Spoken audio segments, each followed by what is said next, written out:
Hello दोस्तों, railway की तरफ से जूनियर इंजीनियर और मटेरियल सुपरिटेंडेंट की वैकेंसीज निकाली गई है, जिसका एडवर्टाइजिंग नंबर है 04/2026। इस वीडियो में हम डिटेल नोटिफिकेशन देखेंगे इस पोस्ट से रिलेटेड। फॉर्म भरने की डेट 14 अगस्त से क्लोजिंग डेट जो है वो 13 सितंबर तक रहने वाला है और लास्ट डेट फी भरने की 15 सितंबर दी गई है।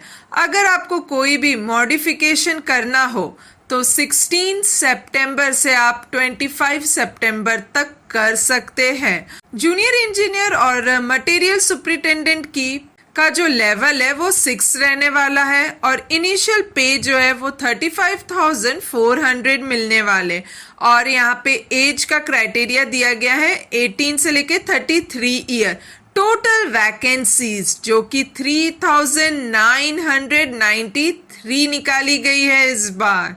ये जो फॉर्म है वो आपको ऑनलाइन भरना है और जो भी कैंडिडेट अपने फाइनल रिजल्ट का इंतजार कर रहे हैं या जिनका अभी तक आया नहीं है या फिर कह सकते हैं लास्ट डेट फॉर्म भरने की तक अगर नहीं आता है रिजल्ट, तो वो लोग इसे अप्लाई नहीं कर सकते। इन शॉर्ट, आपके पास लास्ट डेट तक रिजल्ट आ जाता है तो आप फॉर्म को भर सकते हैं। मेडिकल फिटनेस की बात करें तो मेडिकल स्टैंडर्ड जो है वो A3, B1, C1 रहने वाला है और नेशनलिटी आपकी इंडियन होनी चाहिए।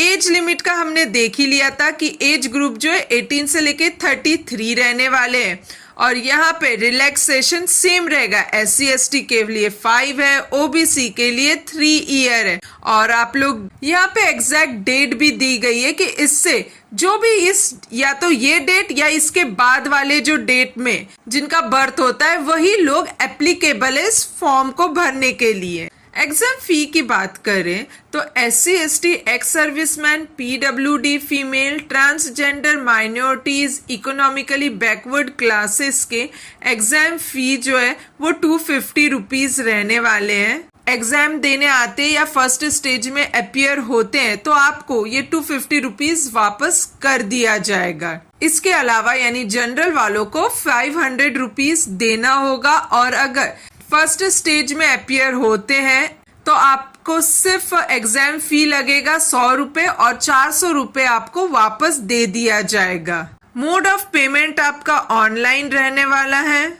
सिलेक्शन प्रोसेस की हम बात करें तो सबसे पहले फर्स्ट स्टेज CBT टेस्ट होने वाला है, उसके बाद सेकेंड स्टेज CBT टेस्ट होगा, फिर डॉक्यूमेंट वेरिफिकेशन होगा और उसके बाद मेडिकल एग्जामिनेशन होने वाला है। अभी हम डिटेल में फर्स्ट स्टेज CBT की बात करते हैं। आप जहां पे आपको 90 मिनट्स दिए जाएंगे और नंबर ऑफ क्वेश्चंस 100 होंगे, जिसका डिस्ट्रीब्यूशन इस तरीके से दिया गया है कि मैथ्स जो है इसमें 30 क्वेश्चन 30 मार्क्स का रहेगा। General intelligence and reasoning 25 question 25 marks का, जनरल अवेयरनेस 15 क्वेश्चन 15 मार्क्स के और जनरल साइंस 30 क्वेश्चन 30 मार्क्स का रहने वाला है। यहाँ पे मैथमेटिक्स में आपका number system, BODMAS, decimal, fraction, LCM, HCF ये सब पूछा जाएगा। जनरल इंटेलिजेंस में alphabetic, tumbling, Venn diagram, coding, decoding, mathematical operation ये सब पूछा जाएगा। जनरल अवेयरनेस में knowledge of current affair, Indian geography, culture, history of India, general scientific technology development और जनरल साइंस में फिजिक्स, केमिस्ट्री, लाइफ साइंस आपके up to 10th standard CBSE syllabus से पूछा जाएगा। और यहाँ पे निगेटिव मार्किंग आपको 1/3 देखने के लिए मिलेगा और मिनिमम परसेंटेज की तो बात ही क्या करना, अच्छे से ज्यादा स्कोर करने की कोशिश कीजिएगा। फिर उसके बाद हम सेकेंड स्टेज CBT की बात करें, जहां पे नंबर ऑफ क्वेश्चंस 150 रहने वाले हैं और टाइमिंग आपको 120 मिनट्स दिया गया है। और यहाँ पे 150 क्वेश्चन को किस तरीके से डिस्ट्रीब्यूट किया गया है आइए जानते हैं। जनरल अवेयरनेस 15 क्वेश्चन रहने वाले हैं 15 मार्क्स के, physics and chemistry 15 question 15 marks के, basic of computer and application 10 question 10 marks के।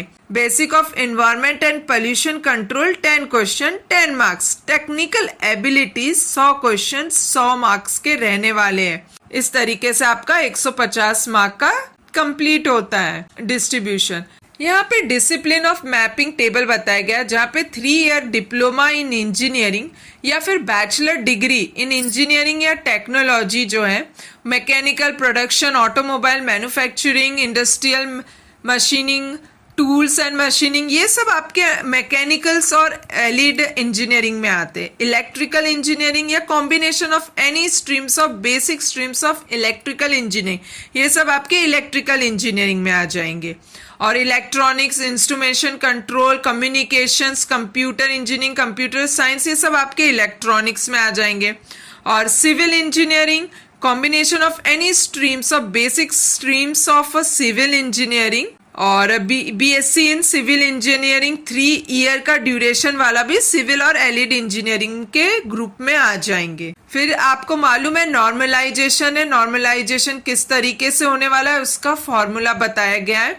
अब हम लोग मिनिमम क्वालिफिकेशन की बात करें तो जैसे जूनियर इंजीनियर डिजाइन में, या फिर जूनियर इंजीनियर इलेक्ट्रिकल वर्कशॉप हो, या फिर ईएमयू हो, या जनरल सर्विस यहाँ पे जूनियर इंजीनियर में, तो वहाँ पे 3 ईयर का डिप्लोमा इन मैकेनिकल में हो, या इलेक्ट्रिकल में हो, या इलेक्ट्रॉनिक्स इंजीनियरिंग की हो आपने, या फिर a combination of any sub stream of a basic stream of mechanical या इलेक्ट्रिकल या electronics engineering from a recognised institute. फिर यहाँ पे आता है जूनियर इंजीनियर ब्रिज का आ रहा है, junior engineer civil designing drawing का आ रहा है, जहां पे 3 ईयर का डिप्लोमा इन सिविल इंजीनियरिंग में लगेगा, या फिर आपने बीएससी इन सिविल इंजीनियरिंग लगेगा जो कि 3 साल का होता है। यहाँ पे जूनियर इंजीनियर डिजाइन एसएनटी या जूनियर इंजीनियर एसएनटी वर्कशॉप जैसे जगह पे आपको 3 ईयर का डिप्लोमा इन इलेक्ट्रिकल, इलेक्ट्रॉनिक्स या आईटी या फिर कम्युनिकेशन इंजीनियरिंग या computer science and engineering etcetera, ये सब आप देख लीजिएगा। फिर उसके बाद हम लोग बात करते हैं direct junior engineer SNT telecommunication में, डिपार्टमेंट एसएनटी का है, तो यहाँ पे आपको minimum qualification computer engineering from recognised university लगने वाला है। और सबसे last 37 category number depot material superintendent, जिसका 3 ईयर डिप्लोमा इन इंजीनियरिंग इन any discipline from recognised university, यहाँ पे higher qualification such as B या बीटेक किया हो तो वो लोग भी एप्लीकेबल है फॉर्म भरने के लिए।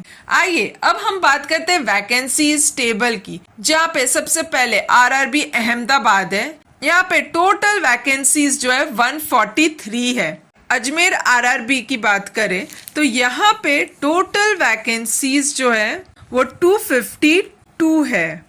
बेंगलुरु में टोटल वैकेंसीज 298 है। फिर हम भोपाल की बात करें तो टोटल वैकेंसीज जो है 113 है। भुवनेश्वर में टोटल वैकेंसीज 86 है। बिलासपुर में टोटल वैकेंसीज 124 है। चंडीगढ़ में टोटल वैकेंसीज 183 है। चेन्नई में टोटल वैकेंसीज जो है 362 है। गोरखपुर में टोटल वैकेंसीज जो है वो 198 है। और फिर गुवाहाटी की बात करें तो टोटल वैकेंसीज 329 है। जम्मू श्रीनगर में टोटल वैकेंसीज 152 है। कोलकाता में टोटल वैकेंसीज जो है 57 है। और मालदा में 30 है टोटल वैकेंसीज। मुंबई जहाँ पे टोटल वैकेंसीज 411 है। मुजफ्फरपुर जहाँ पे टोटल वैकेंसीज 17 है। और आरआरबी पटना टोटल वैकेंसीज 73 है। यहाँ पे प्रयागराज जहाँ पे टोटल वैकेंसीज आपको देखने के लिए मिलेगा 340। रांची जहाँ पे 122 है वैकेंसीज। सिकंदराबाद जहाँ पे टोटल वैकेंसीज 110 है। सिलीगुड़ी जहाँ पे टोटल वैकेंसीज 92 है। त्रिवेंद्रपुरम जहाँ पे टोटल वैकेंसीज 101 है। ऐसे करके 3,993 वैकेंसीज कंप्लीट होती है। आप लोग ध्यान से फॉर्म भरिएगा। इस फॉर्म से जुड़ी सारी इंपॉर्टेंट बातें हमने डिस्कस कर ली है, और अगर कोई भी डाउट हो तो आप कमेंट बॉक्स पे कमेंट कर सकते हैं। And all the best, like and subscribe my channel. Thank you.